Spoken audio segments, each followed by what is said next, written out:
नमस्ते, म डाक्टर स्वेच्छा शाह समाज डेन्टल हस्पिटलको न्यू बानेश्वर ब्रान्चमा कार्यरत छु। आज वर्ल्ड ओरल हेल्थ डेको अवसरमा म हजुरसँग केही बोल्न गइरहेकी छु। एउटा न्यू क्याम्पेन स्टार्ट भएको छ, a healthy mouth is indeed a happy mind भनेर।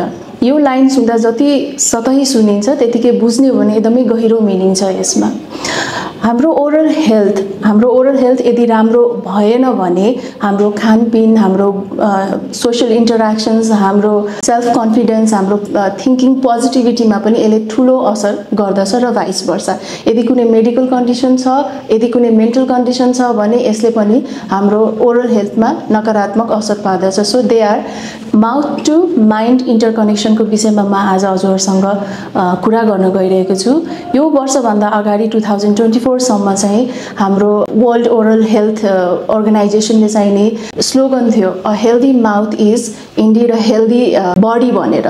तर अहिले बडी, माउथ र mind they all are interconnected. अब यस विषयमा चर्चा गर्न जाँदाखेरि चाहिँ फर्स्टमा म के भन्न चाहन्छु भने हाम्रो ओरल क्याभिटी इज कम्प्राइज्ड अफ दाँतले मात्र भएन कि हाम्रो जिब्रो हुन्छ, गिजा हुन्छ, दाँतलाई सपोर्ट गर्ने हड्डी हुन्छ र जसरी बडीको छाला हुन्छ त्यसरी माउथको छाला चाहिँ एकदमै नरम र हाइली भास्कुलाइज्ड हुन्छ। त्यसमा नसा र हजुरको ब्लड सप्लाइजहरू धेरै हुन्छ, त्यसलाई चाहिँ म्युकोजा भन्दछौँ। यो सबैले चाहिँ हाम्रो ओरल क्याभिटी बनेको हुन्छ र यी सबैको हेल्थ राम्रो भयो भने मात्र हामीले राम्रोसँग खान पिउन अनि हाम्रो स्पिचमा, हाम्रो बोल्ने शैलीमा, तरिकामा, हाम्रो प्रोनाउन्सिएसनमा पनि यसले ठुलो असर गर्दछ।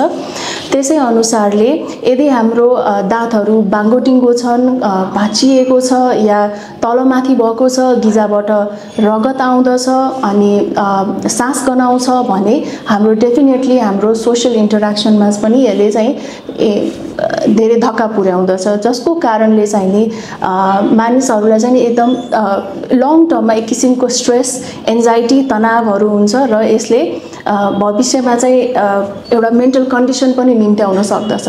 त्यसै गरिकन भाइस वर्सा यदि कोही बिरामीहरूलाई चाहिँ कुनै मेन्टल कन्डिसन छ भने, जस्तै स्ट्रेस, डिप्रेसन, एन्जाइटीहरू छ भने त्यसको पनि हाम्रो ओरल हेल्थमा त्यसले असर गर्दछ। जस्तै कोही बिरामीहरूलाई मेन्टल कन्डिसन भइरहेको बेलामा चाहिँ नि देखिने सिम्टम्सहरू चाहिँ के हो भने ब्रक्सिजम भनिन्छ, क्लेन्चिङ भनिन्छ। त्यो भनेको स्ट्रेस हुँदाखेरि दाँत किट्ने बानी हो, जसले गर्दा चाहिँ दाँत एकदमै सिभियरली खिएर जाँदछ। र अर्को चाहिँ नि एप्थस अल्सर्सहरू देखा पर्दछ, जस्तो स्ट्रेस अल्सर पनि भन्छौँ।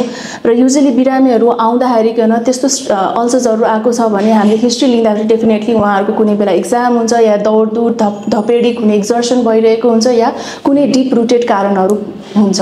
त्यही भएर चाहिँ हाम्रो हेल्दी एउटा क्वालिटी लाइफ मेन्टेन गर्नको लागि चाहिँ it's always starts from a healthy mouth that will lead to a healthy body and definitely a healthy mind।